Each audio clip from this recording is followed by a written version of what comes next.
Welcome to GKJ Season City. Kami senang menyambut Anda, Bapak, Ibu, dan seluruh anak-anak, remaja, pemuda di rumah Anda masing-masing untuk kita berbakti di hari ini. Mari siapkan dirimu, sungguh-sungguh nikmati setiap pujian dan penyembahan, nikmati setiap firman Tuhan, dan saya percaya melalui kebaktian minggu ini, kita semua bisa bertumbuh bersama-sama di dalam Tuhan untuk kuat dan semakin bersemangat untuk menghadapi berbagai macam tantangan, bahkan menang menghadapi berbagai macam pergumulan. Tuhan Yesus memberkati.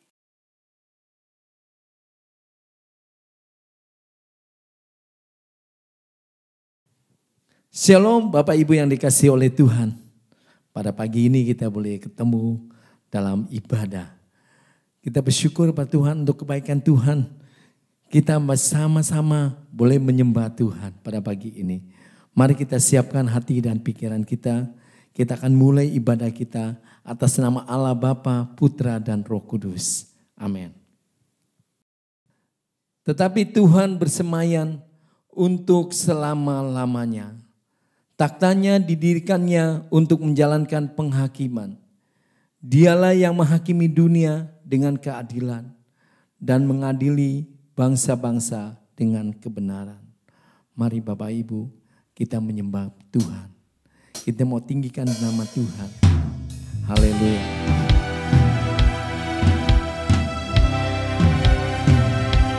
Terima kasih Tuhan.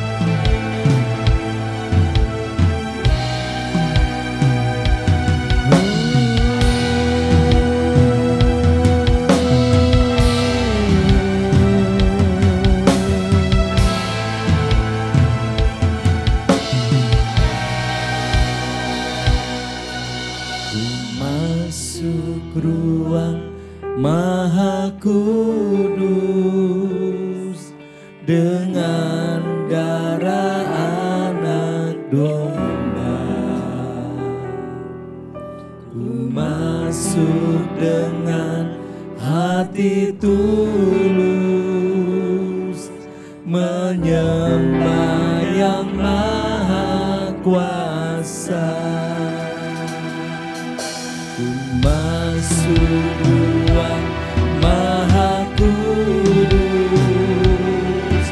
dengan darah anak domba, ku masuk dengan hati tulus menyembah yang maha kuasa. Ku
Bapa dalam surga, kami bersyukur hanya Engkau yang kami sembah ya Tuhan pada pagi ini.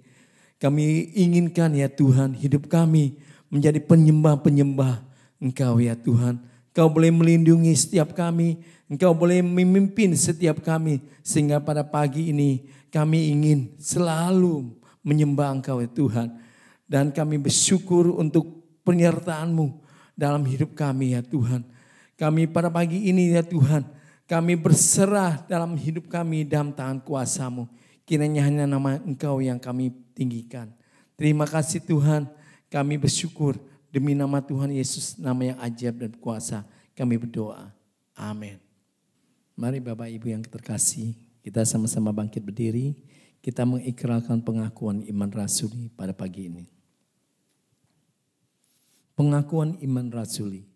Aku percaya kepada Allah, Bapa yang Maha Kuasa, Khalik langit dan bumi, dan kepada Yesus Kristus anaknya yang tunggal Tuhan kita, yang dikandung daripada Roh Kudus, lahir dari anak darah Maria, yang menderita sengsara di bawah pemerintahan Pontius Pilatus, disalibkan, mati dan dikuburkan, turun ke dalam kerajaan maut, pada hari yang ketiga bangkit pula dari antara orang mati, naik ke surga, duduk sebelah kanan Allah, Bapa yang Maha Kuasa. Dan dari sana ia akan datang untuk menghakimi orang yang hidup dan yang mati. Aku percaya kepada Roh Kudus, gereja yang kudus dan am, persekutuan orang kudus, pengampunan dosa, kebangkitan tubuh, dan hidup yang kekal. Amin. Mari kita sama-sama, kita akan membaca firman Tuhan. Pada pagi ini terambil di dalam Kisah Para Rasul pasal 1 ayat 8. Tetapi kamu akan menerima kuasa, kalau Roh Kudus turun ke atas kamu, dan kamu akan menjadi saksiku di Yerusalem dan di seluruh Yudea dan Samaria dan sampai ke ujung bumi. Amin. Mari kita tinggikan nama Tuhan dengan pujian Maha Kuasa, Maha Mulia.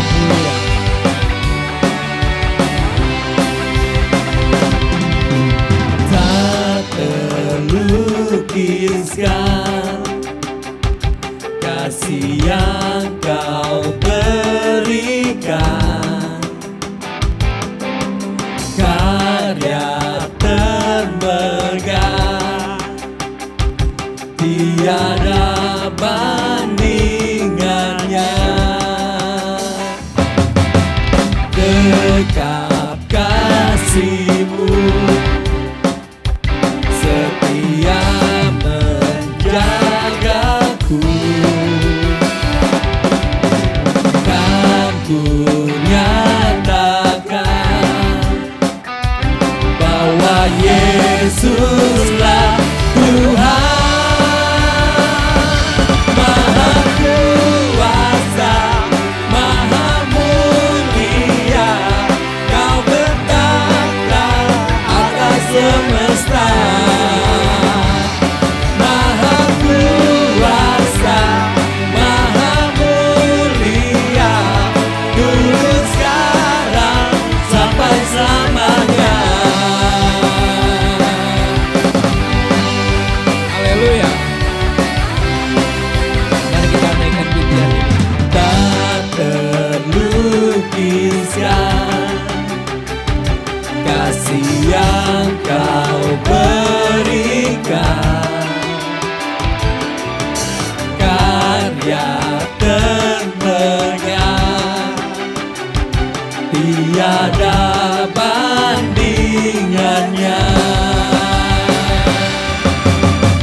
percaya bahwa Allah kita Allah yang setia, tidak meninggalkan kita walaupun dalam keadaan apapun. Kita selalu mengandalkan Dia. Haleluya.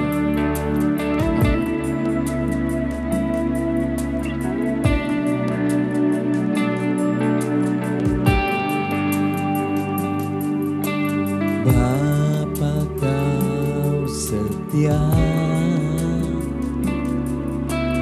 takkan meninggalkan, dan ku percaya Engkau milikku dan ku milikmu. Kerinduanku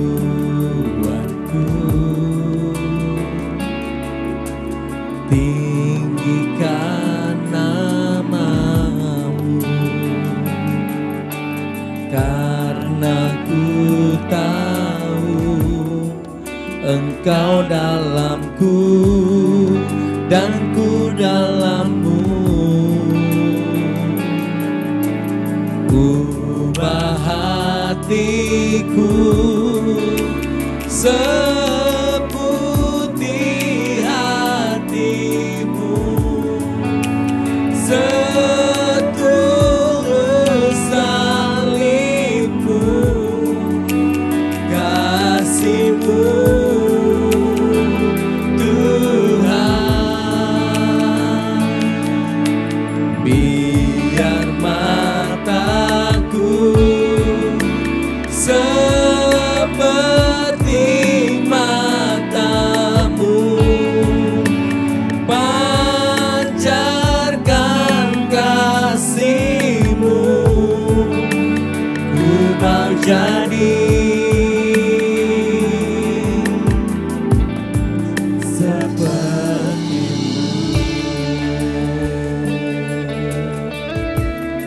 Mari kita sama-sama naikkan pujian.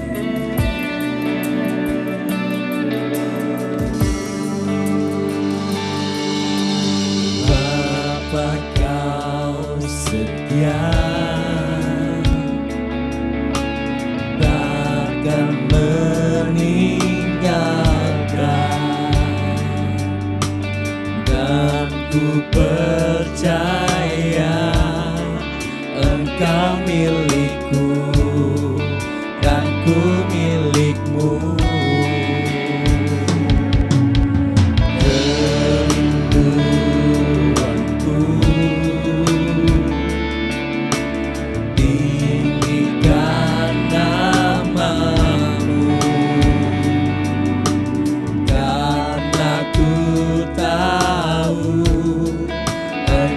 Dalamku dan ku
Waktu dan tempat kami berserah.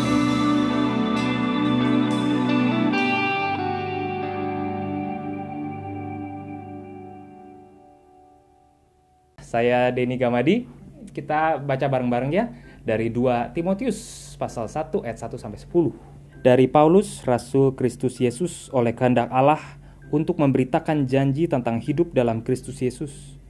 Kepada Timotius, anakku yang kekasih, kasih karunia, rahmat dan damai sejahtera dari Allah, Bapa dan Kristus Yesus Tuhan kita menyertai engkau.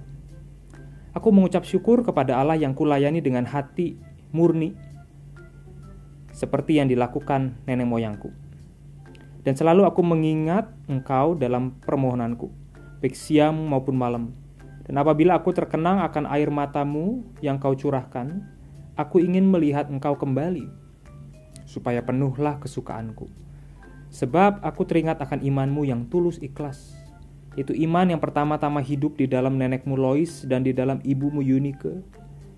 Dan aku yakin hidup juga di dalam dirimu. Karena itulah kuperingatkan engkau untuk mengobarkan karunia Allah yang ada padamu oleh penumpangan tanganku atasmu.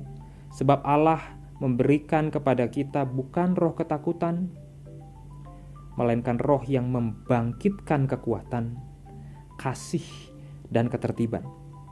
Hidup itu dipenuhi dengan Roh Kudus. Itu semua adalah hidup yang mengobarkan karunia Allah. Di dalam dunia ini ada 3 jenis orang. Dimanapun berada selalu ada 3 jenis orang ini. 1 adalah kategori orang yang make things happen. 2 adalah kategori orang yang watching things happen. Dan yang ketiga adalah kategori orang yang wonder what happened. Selalu. Permainan sepak bola juga sama. Ada orang yang make things happen, ada panitianya, ada 22 orang di lapangannya, ada jurinya, ada orang yang make things happen di lapangan. Dan kemudian ada ratusan ribu, bahkan ada jutaan kalau itu pertandingan yang besar. Orang yang watching what is happening. Tapi tetap lebih banyak di luar sana orang yang kemudian wonder what happened. Orang yang nggak nonton, orang yang nggak tahu apa yang sedang terjadi. Kita kira-kira masuk kategori yang mana? Well, ini kemungkinan kalau tafsiran itu tepat, surat wasiat. Dan ini adalah wasiat terakhirnya Paulus. Oleh karena itu, ini surat yang penuh dengan perasaan yang mendalam dan perlu kita beri perhatian khusus yang lebih cermat dan studi yang tekun buat setiap kita orang percaya. Karena Paulus nulis sepertiga Alkitab. Dan seperti kita lihat di ayat-ayat pengantar tadi, kematian itu nggak memberikan rasa getir buat Paulus. Nggak bikin Paulus kehilangan kekuatan. Hamba Allah yang hebat ini bersaksi bahwa he is fine, he's doing just great. Dan dia tahu siapa yang dia percayai. Ya, Charles Spurgeon bilang surat ini berisi dying advice, nasihat terakhir. Ditulis dalam probability langsung dia akan jadi seorang martir. Paulus menantikan kematian brutal sebetulnya, tapi dia tenang. Padahal kalau kita lihat sebuah film ini ya, kita lihat sepertinya di latar, di foreground of the letter adalah kapak algojo yang ada siap memenggal kepala dia. Dari penjara Roma yang dingin, sunyi, rasul yang sudah tua ini tulis instruksi terakhir kepada protegenya, anak didiknya Timotius. Paulus tahu surat ini mungkin kontak terakhirnya sama Timotius. Eksekusinya kemungkinan besar akan segera terjadi. Dan dia mohon kepada Timotius untuk segera datang. Tapi kalau dia nggak berhasil datang, Paulus mau sampaikan kata-kata terakhirnya yang membesarkan hati kepada putranya dalam iman, yaitu Timotius. Di sisi lain, bagi Timotius sendiri, baca nama Paulus di awal surat, wah udah bikin merinding, menggetarkan jiwa. Bersemangat dia baca sepatah kata dari sahabat dan gurunya tercinta Paulus. Sebab seperti kita tahu ya, semua orang. Dan ini juga dirasakan oleh Timotius. When death nears, priorities change. Waktu kita pernah menghadapi meja operasi dan kita tahu ada probabilitas kita meninggal dunia di meja operasi, when death nears, priorities change. Dan kalau kita baca keseluruhan surat ini kita bisa lihat ada sebuah campuran antara gloom, kesuraman, tapi di sisi lain juga ada kecerahan, ada brightness yang bisa lihat di situ. Satu sisi ada bayang-bayang kematian gelap yang ngeri kayaknya. Tapi di sisi ada perasaan gembira karena pengharapan yang paling cemerlang itu sudah semakin dekat. Memang kematian bakal datang dan menghentikan seketika semua pelayanan Paulus, gereja-gereja yang dia dirikan, masih banyak pelayanan yang belum selesai, dan kematian bakal tarik Paulus menjauh dari semua yang sedang dia kerjakan. Orang-orang masih sangat butuh bimbingannya. Paulus juga bakal dipisahkan dari teman-teman dia yang dia kasihi, yang masih sangat butuh dibimbing oleh Paulus. Tapi itulah rencana Tuhan. Dia akan berhenti di situ. Nah, di ayat 5, saya mau fokus di sini. ESV kasih terjemahan begini. I am reminded of your sincere faith, a faith that dwelt first in your grandmother Lois and your mother Eunice, and now I'm sure dwells in you. Paulus ngingetin Timotius tentang iman yang tulus, warisan kesalehan dari neneknya Lois, perempuan ya, yang memungkinkan kehidupan sehari-hari untuk dia memenuhi panggilan yang kudus itu, panggilan untuk do something about it gitu ya. Nah di sini kita lihat hati Paulus yang terdalam. Meskipun dia ditinggalkan oleh banyak koleganya, dan dalam usia tua yang lemah mendekati kematian yang kejam ini, dia justru apa yang dilakukan? Dia menikmati memori. Berkali-kali dia bilang, setiap kali aku mengingat. Ya seperti orang tua kalau ngobrol kan ya, dulu gitu loh. Dia menikmati memori, dan salah satu memori dia nikmati adalah ketika dia ingat keluarganya Timotius ini. Dia pingin sekali ketemu, dia pingin melihat wajah Timotius. I am reminded atau I am mindful. Secara literal ya, kalau kita bahas nih kata itu ya sebenarnya dua kata. Lambano artinya ngambil, dan hupomimnesko artinya itu kenangan. Jadi remind itu saya mau ngambil, recollect a memory. Especially dipakai untuk memori yang indah, yang menyenangkan. Ya barangkali memori jatuh cinta pertama indah, tapi nyakitin barangkali ya. ada kenangan-kenangan yang manis, hal-hal first thing in life, ulang tahun 17, pernikahan, beautiful things, itu yang Paulus coba ingat-ingat ketika dia mau dieksekusi.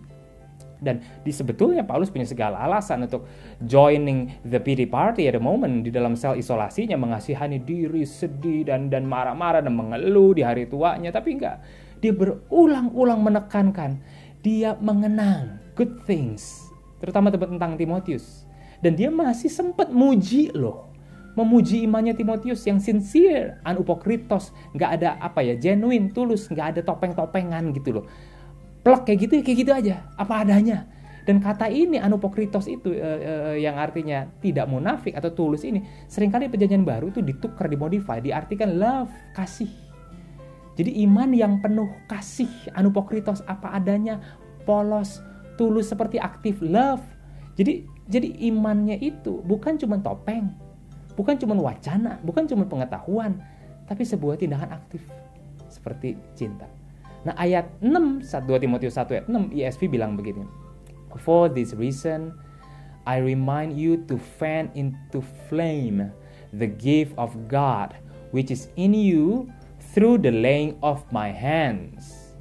Kalau dibaca pakai penekanan ya, inilah mengapa aku hendak mengingatkanmu untuk mengobarkan, stir up, rekindle the bara api, mengipas lidah api, dan teruslah nyalakan karunia Allah. Inner fire yang ada di dalam dirimu melalui penumpangan tanganku dan tangan para elders.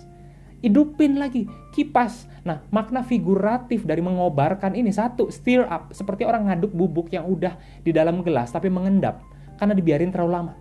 Ayo aduk lagi, stir up lagi, keluarin lagi rasanya itu. Ini air udah terlalu tawar. Mengobarkan juga seperti orang ngipas lidah api. Ayo kipas lagi arang yang sudah mulai dingin, redup, kipas lagi supaya makin nyala lagi tuh arang baranya. Api karunia udah ada di dalam diri. Gak usah ditambah lagi saat itu, udah diberikan. Satu kali, semua yang dia butuhkan untuk melayani Tuhan udah diberikan. Cuma seringkali di-neglect terlalu lama. Tertimbun oleh sloth, oleh kekhawatiran, oleh comfort, oleh godaan. Nah, makanya John MacArthur mengingatkan, the product of sincere faith is faithful service. Jadi orang bilang, aduh gue punya iman, saya beriman kuat. Oke, now the product of sincere faith is faithful service, pelayanan yang setia. Dan jantung, the heart of faithful service is ministering our gift unreservedly for the Lord. The gift which He distributes to each one of us individually, just as He wills. Jadi ya, produk dari iman tulus itu pelayanan yang setia. Pusatnya apa pelayanan yang setia? Itu memakai dengan maksimal karunia kita buat Tuhan. Karunia, talenta yang memang sudah Tuhan berikan, bagikan kepada masing-masing individu. Seperti yang Dia kehendaki. Itu kan ada di 1 Korintus 12 ayat 11 kan. Sebab begini, saudara-saudara sekalian. Hidup yang gak mengerjakan karunia kita untuk melayani Tuhan, hidup itu worthless. Gak ada nilainya. Sebab satu-satunya tujuan kita sebagai orang Kristen adalah untuk mematuhi dan melayani Tuhan. Menikmati Dia. Melalui apa? Melalui karunia yang secara unik Dia berikan. Sehingga tubuh Kristus bisa dibangun. Kerajaan Allah jadi nyata di bumi seperti di sorga. Dan hal ini yang perlu diingatkan berulang-ulang sebagaimana Paulus mengingatkan Timotius dengan tense tadi itu, present tense. I continually remind you. Dalam penjara pun, artinya this is not the first time Paulus ngingetin Timotius. I continually remind you. Paulus pengen Timotius benar-benar kobarkan karunia ada pada dalam diri dia. Ingat kembali sesuatu yang Timotius sudah tahu. Kobarkan ayo dengan aktif bara ingatan masa lalu, kebaikan Tuhan untuk merangsang Timotius buat gak mundur dari penderitaan, celaan, kesengsaraan, ketidakmungkinan yang datang karena pendiriannya melayani Kristus. Well, kalau kita ngomong soal mundur, Yesus Kristus pernah diperhadapkan dengan pilihan untuk mundur yang paling final dalam hidupnya. Kapan? Waktu Dia mau masuk ke Yerusalem. Orang-orang nyambut Dia. Dan orang yang nyambut, Alkitab catat itu ya, ada yang dari depan, ada yang dari belakang. Dari depan jemput Dia, waktu Dia masih ada di bawah lembah Zaitun. Dari belakang orang ngikutin Dia. Dan waktu Yesus baru ada dibelokan di bawah bukit Zaitun itu, rakyat udah teriak, Hosana, Hosana, diberkatilah Dia yang datang dalam nama Tuhan. Kalau ditanya ya, Tuhan Yesus dicobai berapa kali seumur hidupnya? Bukan 3 kali. Ribuan kali. Dia gak berhenti dicobai. Dan mungkin ini adalah salah satu pencobaan yang final. Salah satu pencobaan yang menggetarkan Dia untuk berpikir ulang. What am I here for? Sebab 2 kelompok orang depan sama belakang udah teriak Hosana, Hosana. Apa sih Hosana artinya?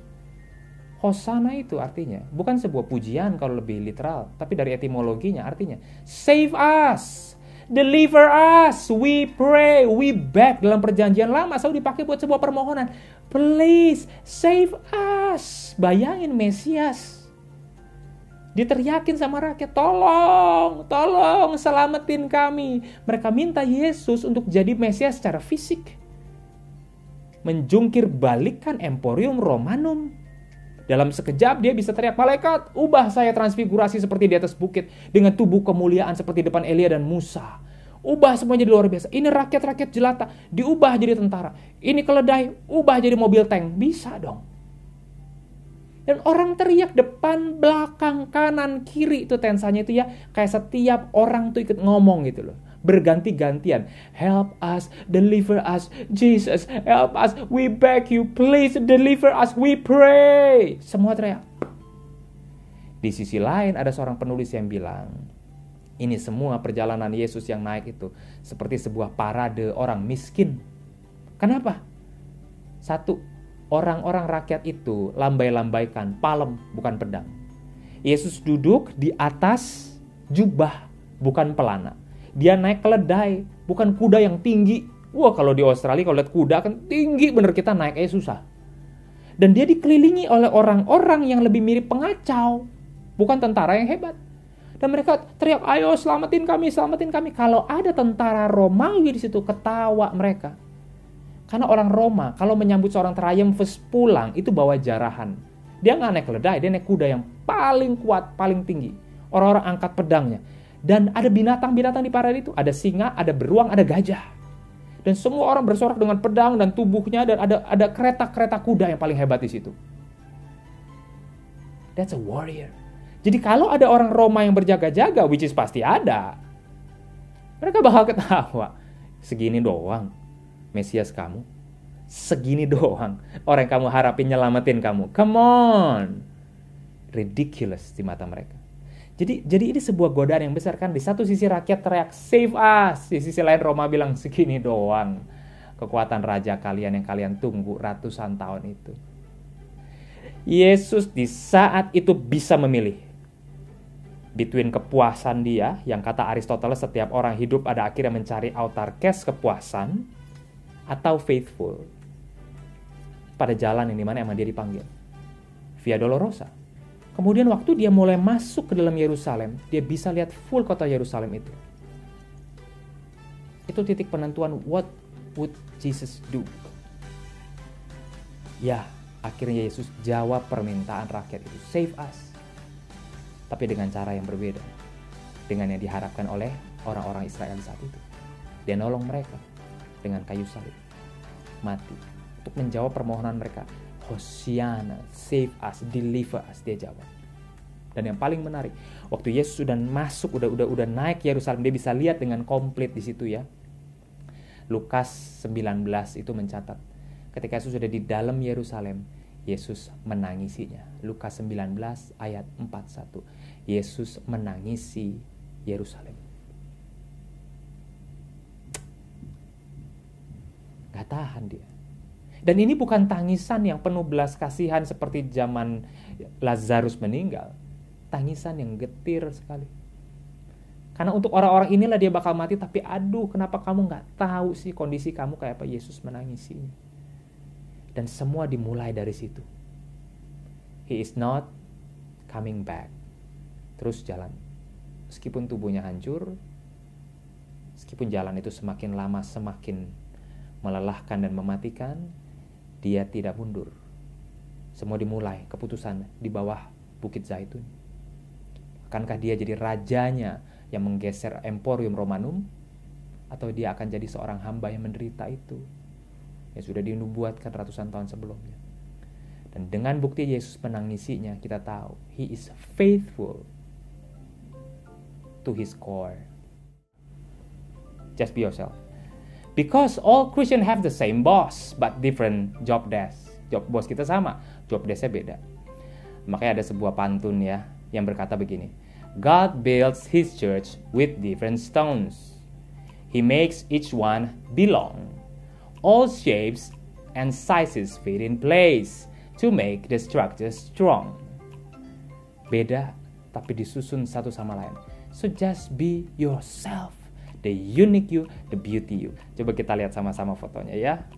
Oke, itu gambar. Jadi seorang fotografer, dia itu minta beberapa wanita yang biasa-biasa buat dia potret. Terus jadinya seperti itu. Dia nggak suruh diet dulu ya, operasi dulu ya. Enggak. The beauty is there already. Pangling nggak? Beda nggak? Rambutnya bahkan nggak diwarnain ulang. That's her. Dimaksimalkan gitu loh. Be yourself, be unique you, but still what you already have. So uniqueness-nya, power-nya, beauty-nya udah di situ. Cuma perlu di stir up, di blaze, and boom, here they are.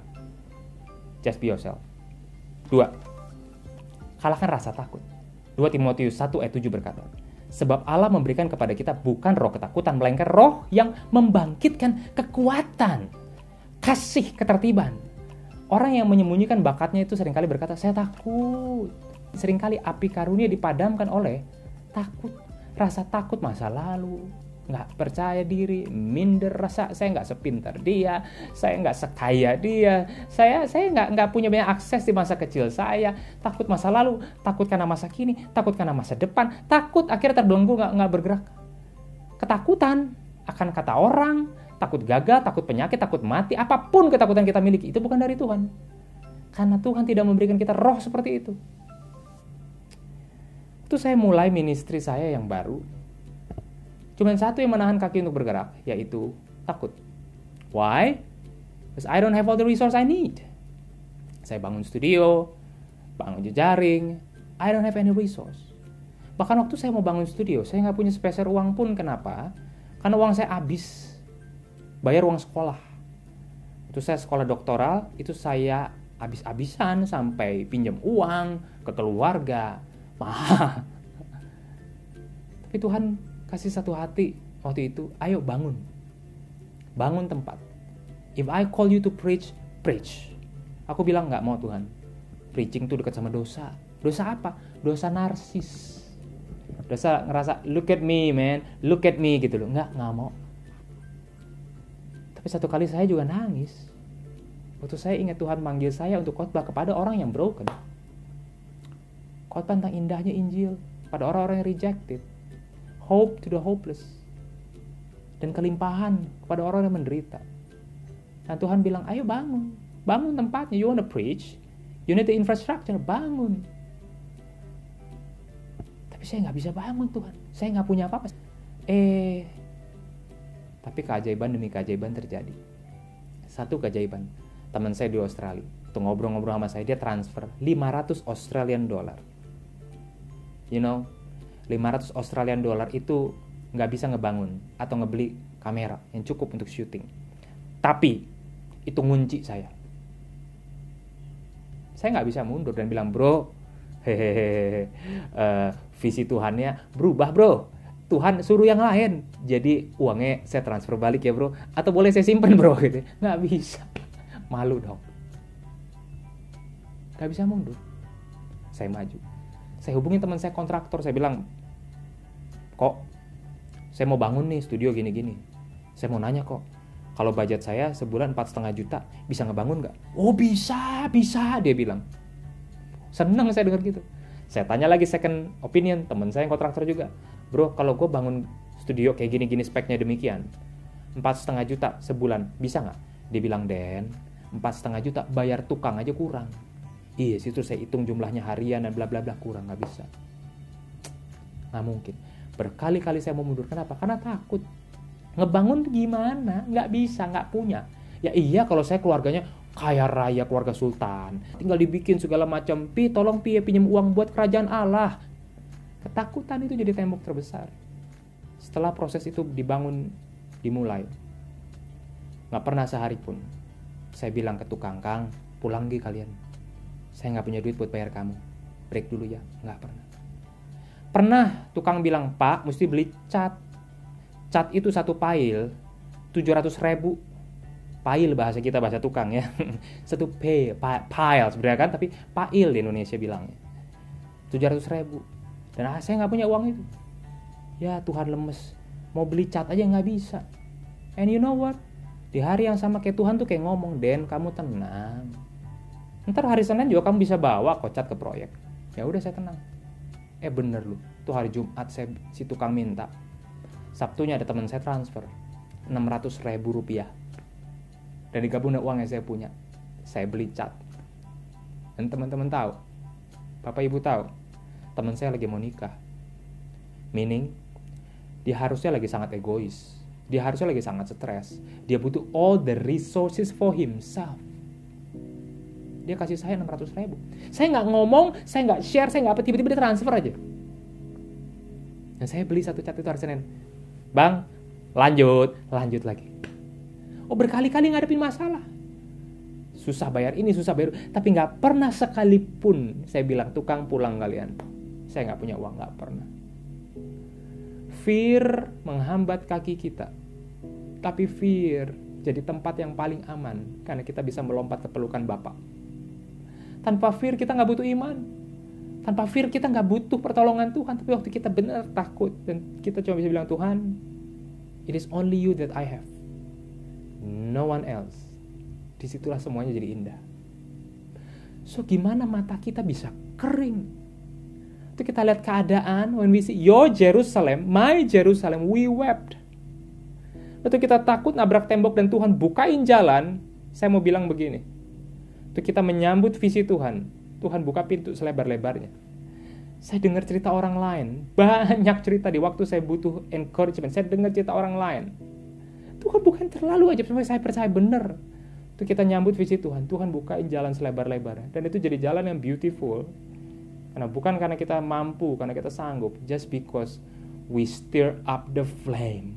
We keep the fire burning. God open the way. Tuhan yang buka hutan. Kita cuma perlu bakar api kita buat terus nyala. Be yourself. Kalahkan ketakutan. 3. Buka mata pada situasi dunia. Oke? Buka mata pada situasi dunia. Saya percaya saudara lebih bagus dalam membaca dunia daripada saya. Di depan kita ada revolusi industri 4.0, disebut sebagai cyber physical system, karena fokusnya pada otomatisasi, robot, dan kolaborasi dengan teknologi cyber kan. Nah, ciri utama revolusi ini apa? Penggabungan ICT, Information Communication Technology, komunikasi dalam bidang industri. Mereka berusaha berinovasi dalam next generation transportation, cleaner and renewable energy, safer working environment, peningkatan kualitas hidup. Dan saat ini kita sedang berada di era di mana kalau disebut sama si Klaus Schwab, itu namanya rada susah ya. Klaus Schwab, dia itu adalah seorang founder and executive chairman of the World Economic Forum dan author of Fourth Industrial Revolution. Dia berkata, perubahan ini bakal begitu besar, begitu mendalam sampai dari perspektif sejarah manusia. Nggak pernah ada waktu yang lebih menjanjikan daripada waktu di era revolusi 4.0 ini. This is the world we live in. Sebab memang revolusi 4.0 ini merambah dari AI, Artificial Intelligence, di mana komputer bisa berpikir, tanda kutip, seperti manusia, mengenali pola yang kompleks, memproses informasi, menarik kesimpulan dan kemudian memberikan rekomendasi. Blockchain, di mana data sharing dan recording aman, desentralisasi dan transparan tanpa membutuhkan pihak ketiga. Salah satu aplikasi banyak dipakai di Bitcoin. Yang mana kalau digunakan di bidang yang lain dapat membuat supply chain terdokumentasi, data medikal tersimpan, aman, efisien, pencegahan penipuan suara election. Lalu sekarang apa lagi? Computer processing yang lebih cepat, pengolahan jumlah data yang masif dari data lebih cepat lagi daripada pernah ada, penggunaan cloud di mana kita bisa narik dan simpan data dimanapun, sampai quantum computing yang membuat komputer kita jauh lebih powerful.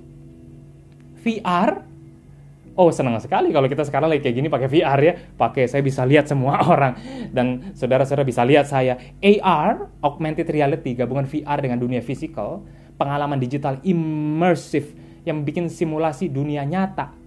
Nah, kalau augmented reality kan dia gabungkan dunia digital dengan fisik kan, seperti aplikasinya L'Oreal ya. Kita bisa cobain make up pakai apps-nya dia doang. Eksperimen dengan produk-produk yang sebelum kita beli gitu loh. Apalagi biotech, teknologi baru dikembangkan buat persiapan proses seluler, biomolekuler buat penggunaan yang lebih luas lagi, atau juga obat-obatan yang baru atau materi yang lebih efisien secara proses dan manufakturnya lebih bersih, hemat energi. Kayak di Stockholm sekarang lagi lakukan riset kan, biomaterial mereka sebut yang paling kuat yang pernah diciptakan. What else? Apalagi, saudara lebih tahu, IoT, the Internet of Things, internet di benda-benda keseharian kita. Medical wearables kan, yang monitor kondisi fisik seseorang, tracking device kayak, sistem keamanan rumah yang terintegrasi kayak. Terus apa lagi? Di industri juga pakai IoT sekarang, mulai pertanian juga pakai sensor mengetahui kadar tanah dan kapan satu tanah itu udah siap ditanam atau disabit gitu ya. Perusahaan untuk melakukan campaign marketing mereka secara spesifik, pasarnya kemana. Well, this is our world. Why am I sharing this? Saya katakan ini karena dengan kondisi ini, komputer dan sistem otomatisasi bakal datang dalam bentuk yang sepenuhnya berbeda. Dunia kita akan beda.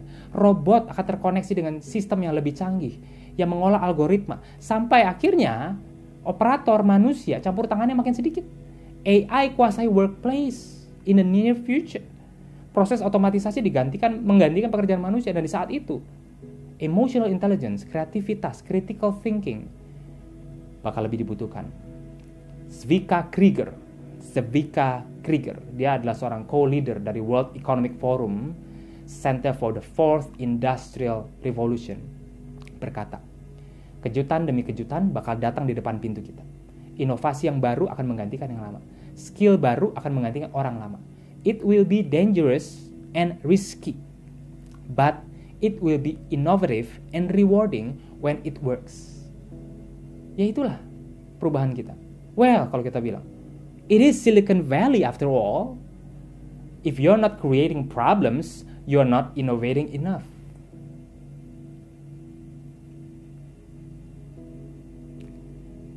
Di era, di keadaan, teknologi, dan industri yang seperti inilah Tuhan memanggil saudara dan saya. It is challenging. It will be risky, it will be difficult. Tapi seperti Mazmur 78, kita dipanggil untuk meneruskan berita Injil. Siapa, apa yang sudah Tuhan lakukan dari generasi ke generasi berikutnya. Gak berhenti. Dan ini nasihat terakhir Paulus. Bakar, bakar, bakar. Kobarkan karunia yang ada padamu. Mari kita sama-sama memikirkan dan mendoakan karunia apa yang sudah ada dalam diri kita, tapi seringkali terpendam dan apinya mati.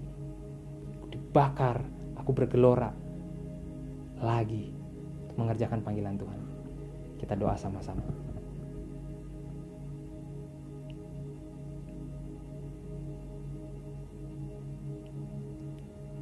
God, let our eyes never run dry. When we open our eyes and see the world, we wept over our city. We wept over our world. Hari ini ya Tuhan, di mana air mata kami? Apakah kami ada di tempat yang tepat sekarang? Apakah kami ada di pekerjaan yang tepat sekarang? Apakah kami ada di relasi yang tepat? Ada di kota yang tepat sekarang? Apakah kami harus beranjak? Atau kami harus melakukan perubahan? Atau kami harus terus melakukan dengan lebih tekun apa yang sudah Tuhan lakukan, hanya saja dengan api yang baru dibakar lagi. Fan the flame of our heart, Jesus. Kami akan lanjutkan aktivitas kami, memohon supaya ada revival, dan Tuhan memakai kami sebagai your joint venture, sebagai partnermu, sebagai anakmu, sebagai hambamu. Dalam nama Tuhan Yesus kami berdoa. Amin. Tiba saatnya kita akan memberikan persembahan. Doa persembahan oleh Daniel. Saya persilakan. Oke. Saya ajak saudara-saudara di rumah, Bapak Ibu di rumah, mari kita berdoa. Bapa kami dalam surga, Tuhan kami mengucap syukur Bapa untuk segala berkat-Mu, untuk segala cinta kasih-Mu, untuk segala waktu yang Tuhan berikan pada setiap kami. Tuhan, kami juga mengucap syukur Tuhan untuk firman-Mu yang sudah disampaikan pada hari ini. Tuhan, biarlah firman-Mu ini Tuhan menjadi suatu kekuatan kami, menjadi suatu penghiburan kami.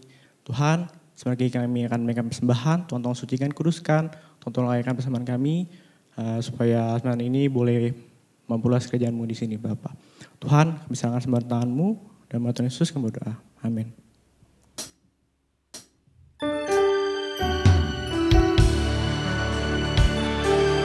Kita hidup masih diberi kesempatan.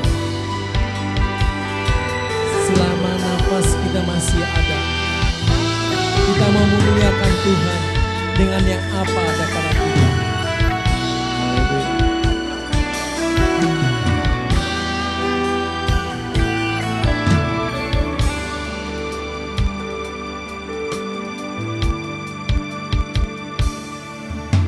Tuhan, ku mau memuliakan-Mu.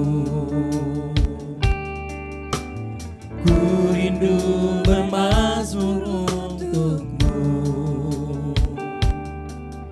Selagi hidupku masih ada,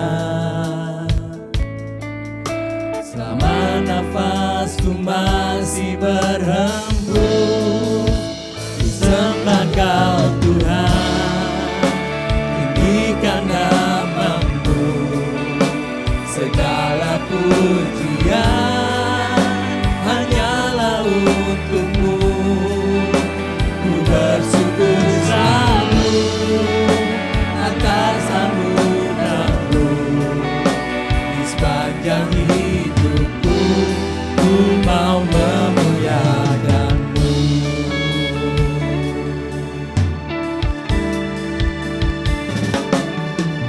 Tuhan, ku mau memuliakan-Mu. Ku rindu bermazmur untuk-Mu. Selagi hidupku masih ada, selama nafasku masih berhembus, ku sembah Kau Tuhan, tinggikan nama-Mu, segala pujian hanyalah untuk-Mu. Ku bersyukur selalu atas anugerah-Mu, di sepanjang hidupku ku mau memuliakan.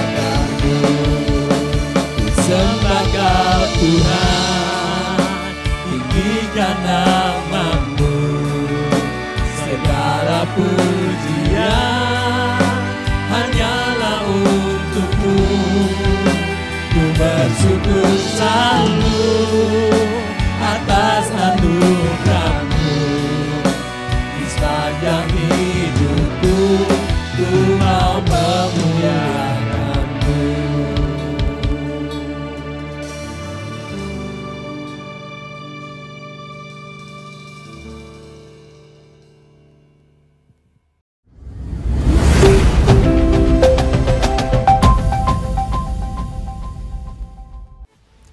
Shalom Jemaat GKJ Season City dimanapun Anda berada. Senang sekali bisa berjumpa dengan saudara dalam Warta GKJ Season City.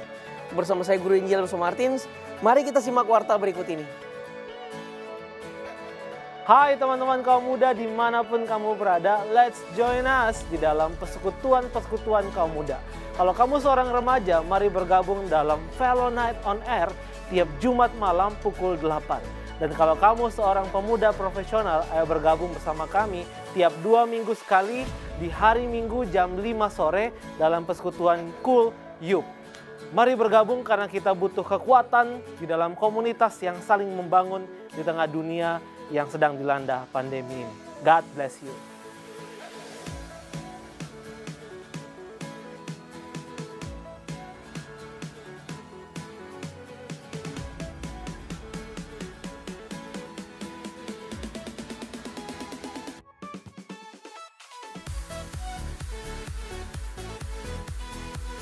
Bapak Ibu Saudara-saudari, sekian warta kita di minggu ini. Tetaplah setia mengikuti Tuhan dan teruslah berpengharapan di dalam Kristus. Sampai jumpa dalam warta selanjutnya dan Tuhan Yesus memberkati. Bapak Ibu yang terkasih, kita akan mengakhiri ibadah kita pada pagi ini. Kita akan sama-sama menyanyikan pujian Dosologi.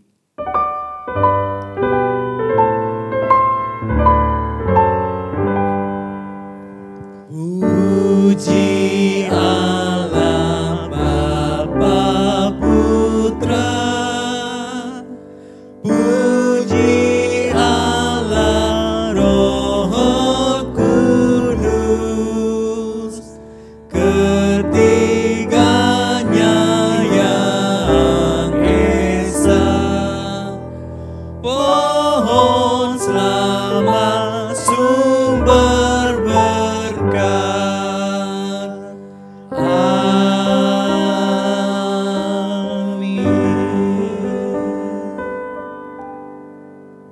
Jemaat GKJ Season City yang sangat Tuhan Yesus sayangi. Kembalilah dalam aktivitas setiap harimu. Nantikanlah Tuhan dengan setia.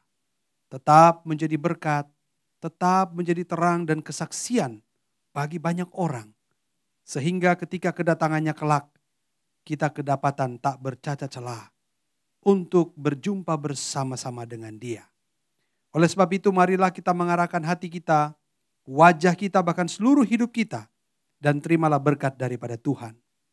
Karena sesungguhnya sukacita dan damai sejahtera dari Allah Bapa, sesungguhnya keselamatan kekal dan kemenangan sejati di dalam Tuhan Yesus Kristus, bahkan sesungguhnya penyertaan dan persekutuan bersama Allah Roh Kudus akan menyertai setiap kita mulai hari ini sampai selama-lamanya. Amin.